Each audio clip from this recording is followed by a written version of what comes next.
federal judge has dismissed the case against President-elect Trump that accused him of illegally attempting to overturn the 2020 election. A similar outcome is expected in another case involving Trump's handling of classified documents after he left office.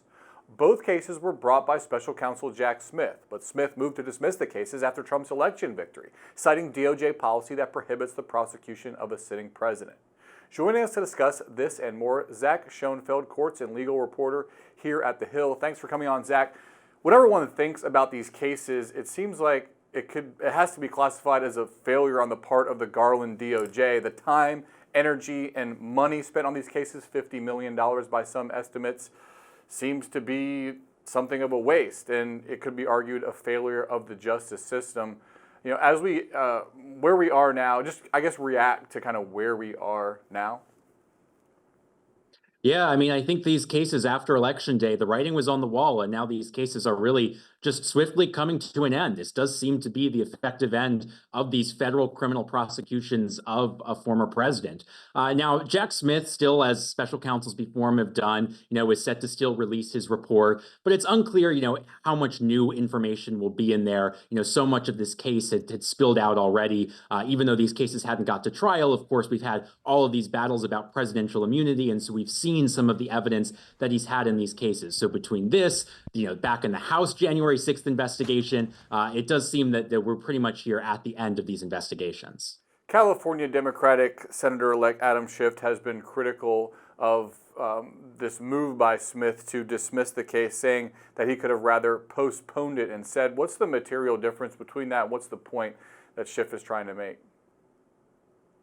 Yeah, I mean, I think there's been a lot of finger pointing among Democrats, even before Election Day and before these cases got dismissed, of exactly what you were teeing up there in your first question of whether these cases should have been brought earlier. There are some elected Democrats who, wanted to see this case go to trial. They wanted to see Trump get convicted. Perhaps they thought that this federal election interference case and then the documents case are perhaps more serious than the one case that did go to trial, the one up in New York about the hush money payment. And so they have pointed the finger at the Justice Department and Attorney General Merrick Garland. Now, the Justice Department, after the January 6th Capitol attack, they did very quickly start investigating. But at the beginning, it was just focused on the actual rioters. Now, more than 1,000 rioters have been charged, but it was many months before the Justice Department started looking at Trump himself as well as members of his inner circle. So there's some of these elected Democrats who say that, if that part of the investigation began earlier, these charges could have been brought earlier, and perhaps they could have gotten to trial before the election. With this move by Smith, is the case completely done, no way to bring it back, or is there any possibility after Trump leaves office that the case could resurface? So these cases, the ask here is to dismiss them without prejudice, which is legal speak for saying that there is a theoretical possibility that new indictments could be brought and these cases could begin anew. So yes, there is that theoretical possibility that in 2029, when Trump leaves office, that, we could have these prosecutions resume. But legal experts who I've been talking to since this dismissal has been coming out really say that that scenario is just not plausible. I mean, obviously, first of all, the political world would shift between now and 2029 quite dramatically, but also there would be a number of hurdles for prosecutors to clear. First of all, Trump would be, 82 years old at that point, so quite getting up there. You'd also would have questions about statute of limitations. Most federal crimes, a lot of them have a 5-year statute of limitations, so there would be questions about whether that clock runs out or whether it somehow gets to be paused while Trump's in the Oval Office. And of course, all of the hurdles that we already saw come up in this case before the election. So there will be a lot of hurdles to clear. Yes, there's that theoretical possibility of this resuming, but it might not be anything more than that. There are still 2 more cases against Trump. There's the hush money case in New York where Trump was actually convicted of 34 felony counts. That was due for sentencing, but it's now been delayed indefinitely. There's the Georgia election interference case. No trial has happened in that case. There's been allegations against the DA there of misconduct that has slowed the process. Is it safe to say that both of those 2 cases are pretty much over as well? I think legal experts who I've been talking to, they'll all say that yes, one way or another, these cases are at least going to be halted. It remains to be seen whether we're going to follow a similar route like Jack Smith here, and actually these cases will be outright dismissed, or whether they will just be put on hold. In New York, Manhattan District Attorney Alvin Bragg has staked out opposition to dismissing the charges. He wants that jury's verdict back from the spring to still stand, but he has instead floated this idea of the case merely being halted for 4 years. Now, that's going to be a battle that's going to play out in the coming coming weeks. Trump's team wants these cases to be outright dismissed. So in New York, there's going to be a round of written briefing that happens in the 2 weeks following Thanksgiving, and then Judge Merchan will have to figure out what's the appropriate remedy. In Georgia, the similar battle at some point is likely to play out, but because in that case, we're not talking about an imminent sentencing or anything like that, there hasn't been as much of an aggressive push quite yet, because things with that appeal against Fani Willis, things have been moving pretty slowly. But that's not to say that Trump's lawyers want a different result there. There has been some talk that Smith and his prosecutors could be the targets of DOJ investigations under the Trump administration. Maggie Haberman, well-known Trump whisperer at the New York Times, said people who doubt Trump will use the DOJ to target his enemies are sorely mistaken. Pam Bondi, Trump's nominee for Attorney General, what has she said about prosecuting the prosecutors, and do we expect any Republicans will push back, specifically Republican senators, will push back on these efforts to target people within the DOJ? Yeah, you've seen both from Trump and this new Attorney General pick, Pam Bondi. Both of them at times during the campaign had called for, prosecution against the prosecutors. We'll see exactly what that looks like and the mechanics of how that plays out. But even below just Pam Bondi, right below her, and the number 2, the number 3, and number 4 Justice Department officials, assuming the whole slate is confirmed by the Senate, those will be some of Donald Trump's very own criminal defense lawyers in these cases. You've got Todd Blanche and Emil Bove, who are set to be right below Bondi. So it remains to be seen exactly, what they're going to do. Donald Trump, of course, has promised to fire Jack Smith 2 seconds after he's inaugurated. I think there's a question of whether Jack Smith will even be there by Inauguration Day or whether he'll resign beforehand. But there's also some new reporting coming out from some outlets to suggest that Trump's team will go as far to ensure that every member of Jack Smith's office, including people who have been detailed from various units of the Justice Department and the FBI and other agencies, that they will try to get them out of government as well. So it certainly is a big looming question as we approach January 20th. I want to ask you about this pay-to-play investigation into a longtime advisor to President-elect Trump, Boris Epstein. He's alleged to have sought payments from those seeking influence and administration roles. Sounds a lot like everyday Washington, but could Epstein face any repercussions, and what exactly is he accused of doing? Well, it was certainly a significant escalation here, the fact that the Trump transition team had initiated this internal investigation into Boris Epstein. And he's someone who has been a very long time and loyal advisor to former President Trump. He is the so-called coordinating attorney, really helming the legal defense strategy across all of Trump's cases. I can tell you from spending a lot of time in court with them both when, although Boris Epstein is not one of Donald Trump's formal lawyers in any of these cases, when his lawyers have gotten up to go to the judge for a sidebar conference, Boris Epstein is always the one who comes down and sits next to Trump, to talk with him about how things are going. So he is someone who constantly has the president's ear, has been very loyal to him, including after the January 6th Capitol riot when Trump's inner circle, many around him, abandoned him. Boris Epstein did not. So there's a lot of loyalty that's been built up throughout the years. But of course, now he'll have to confront, with Trump, these allegations that he effectively was engaging in a pay-for-play scheme as we get into this transition, and Boris Epstein has been in meetings suggesting potential candidates to join the cabinet. All right, that's all I got for you, Zach. Thanks so much for coming on. Thanks, Drew. Israel's cabinet is set to meet Tuesday to discuss a possible ceasefire deal with Hezbollah, a deal that Prime Minister Benjamin Netanyahu has said he agrees to in principle. Early reports indicate that the plan will call for an initial 2-month ceasefire and require the withdrawal of Israeli forces from southern Lebanon. In return, Hezbollah militants will pull back from the Israeli border. The Lebanese army will then patrol the border area alongside UN peacekeepers. It comes just hours after Israel launched a new wave of strikes Tuesday morning. Israel says it has targeted commercial and residential buildings it believes to be Hezbollah strongholds across the Lebanese capital, Beirut, and its suburbs. Reports describe at least 10 simultaneous Israeli strikes taking place this morning. A spokesman for the Israeli military says it's part of a widespread attack on Hezbollah targets there. This comes just days after similar strikes in the area killed over 30 people. Despite the recent strikes, the White House is optimistic Israel and Hezbollah could reach a ceasefire agreement within days or even hours from now. Next, our Washington correspondent Vinay Simlat has a look at how we got here and where the peace negotiations stand. We're standing together in looking to bring a sustainable, lasting peace in the Middle East. Hamas's October 7th terror attack on Israel killed 1,200 people. Since then, Israel has fought Iran-backed groups on two fronts, Hamas in Gaza and Hezbollah in Lebanon. Hezbollah and Israel have exchanged rocket attacks since October 8th, escalating into an all-out war over the last 2 months, even as the parties inched closer to a ceasefire. 500 rockets rained down on innocent families, schools, and homes. Fighting in Lebanon has killed 3,500 people, the Lebanese health ministry says. In Israel, rockets, drones, and missiles killed 87 soldiers and 50 civilians, the government says. In Gaza, U.S. officials are less optimistic about a ceasefire between Israel and Hamas.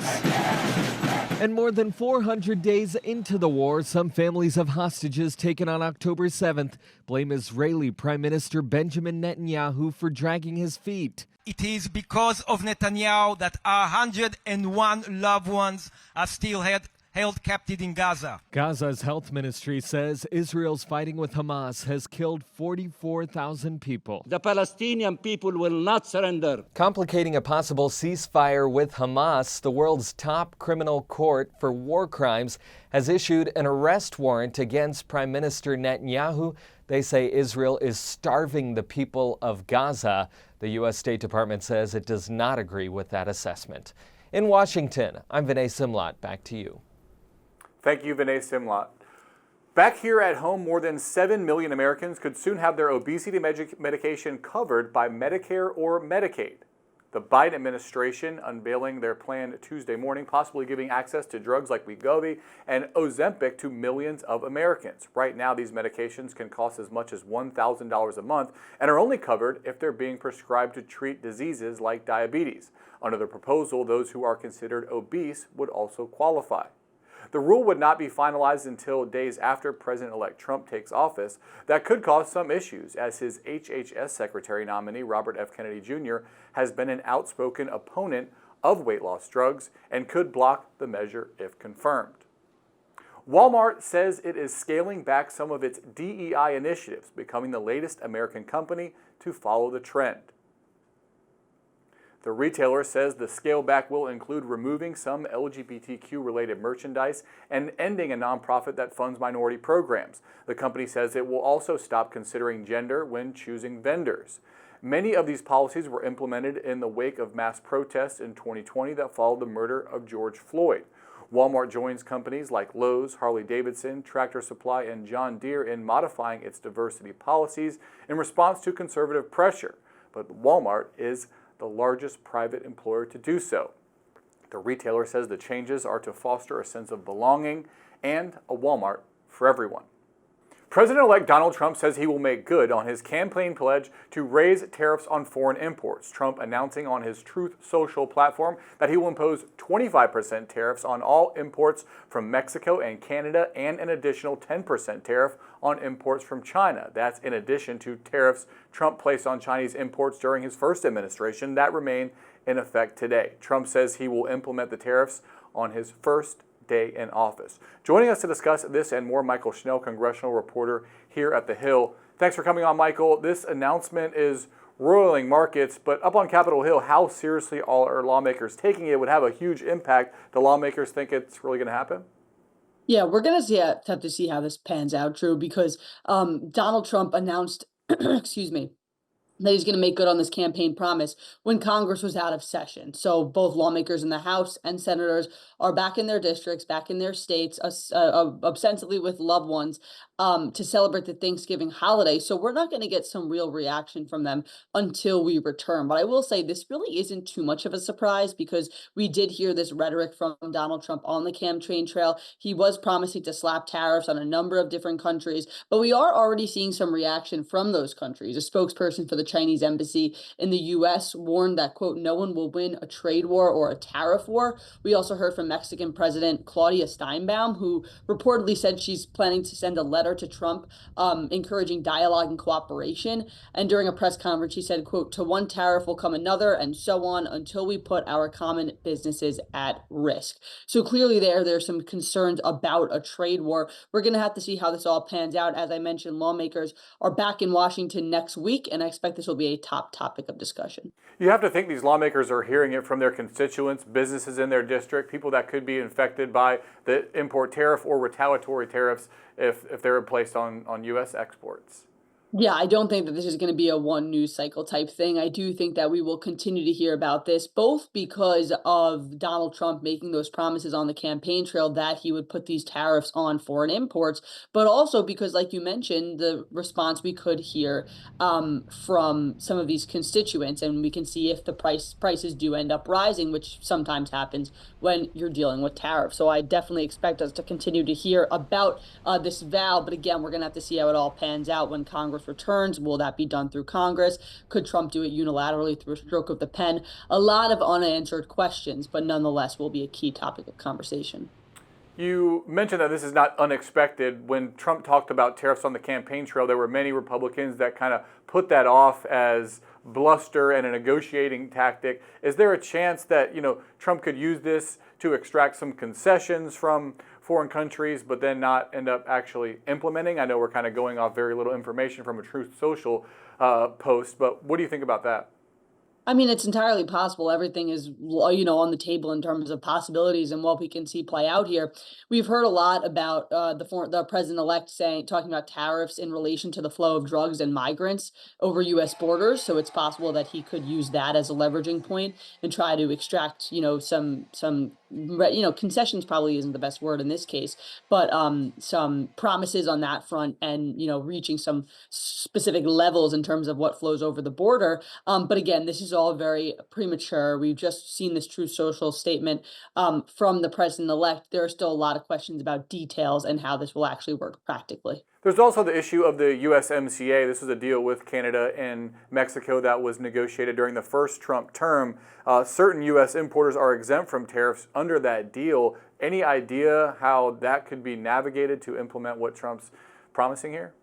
Yeah, well, it's interesting because this has been one of the things that's been in the news as we talk about this vow by the president-elect, is that a lot of these aspects would go counter to the USMCA, which he negotiated during his administration. It was meant to be, it was signed by Trump as an update to the North Atlantic Free Trade Agreement, also known as NAFTA, and it called for duty-free trade between these three countries. So now there are questions about how this threat of tariffs would violate that and what would come next for USMCA. So again, another topic of conversation that will likely occur as we continue to discuss these tariffs. I want to talk about this battle that's brewing over tax cuts that were passed during the first administration. They're set to the first Trump administration. They were set to expire next year, but there's this battle that's going on between the House and the Senate over the length of the extension. Describe what's happening here and what are the motivations on the different sides.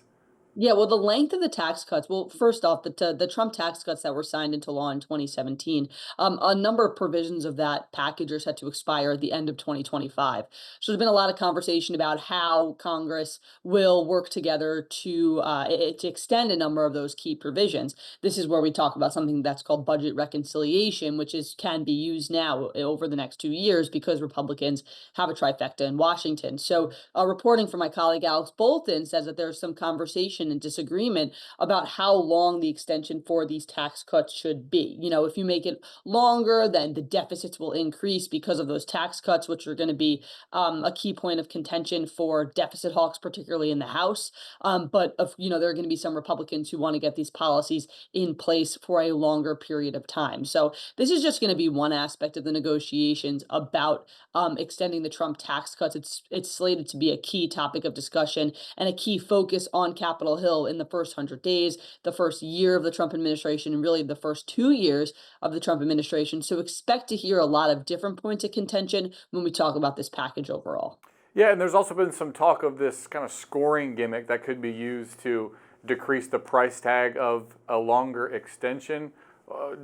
Is that something that could actually use, and could that actually work to win over some conservatives in the House? Yeah, so that's all still being figured out right now. Again, this is very premature. The discussions and early negotiations about what these tax cut extensions would look like are being very closely tight. Very kept tight.